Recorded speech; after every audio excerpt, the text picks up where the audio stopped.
So British taxpayers who helped bail out two of the country's biggest banks at the height of the financial crisis may never see the money again. A group of influential MPs have warned that the £66 billion the government pays to rescue RBS and Lloyds TSB may be lost for good. Artist Sarah Firth breaks down the numbers for us. This is all focused around the Public Accounts Committee's investigation into the sale of Northern Rock. That was the bank that, if you cast your mind a couple of years back, was one of the first to get those big banking bailouts. It's estimated that from Northern Rock, the taxpayers are set to lose around £2 billion. But that's not the worst of it, because RBS and Lloyds Bank also had a lot of taxpayers' money funded into those bailouts, and the taxpayers could be set to lose a staggering £66 billion on that.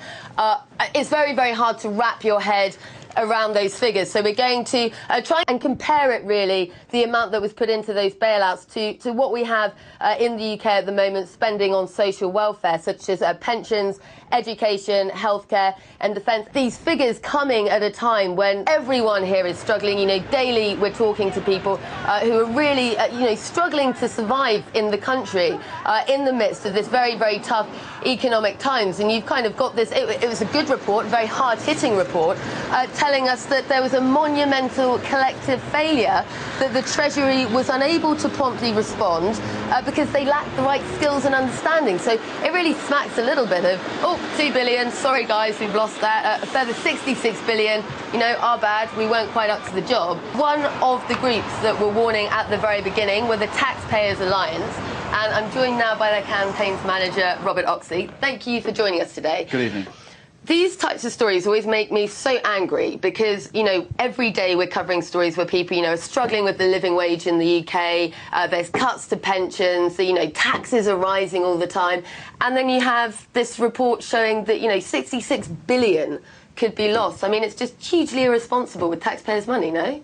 Well, this report is a damning indictment of politicians. Despite their woolly words that we were going to make money out of the banks and that propping up the banks would be, it would be okay, and there was this chorus of people from both sides of the political divide saying, we need to bail out the banks. Well, ultimately, what's happened is we've lost billions of pounds on it. We have basically allowed politicians to gamble other people's money, and lo and behold, those politicians haven't got very good results, as is always the case when politicians are spending other people's money. It's incredible how often those in power manage to get every major crisis wrong, and I think we're seeing that at the moment in a rejection in the way that our politics at Westminster is out of touch. But the point here is the writing was on the wall. Whether any lessons will actually be learned, of course, remains to be seen, but taxpayers facing those absolutely whopping losses at the moment leaves a lot of people saying, we saved the banks, who's going to save us?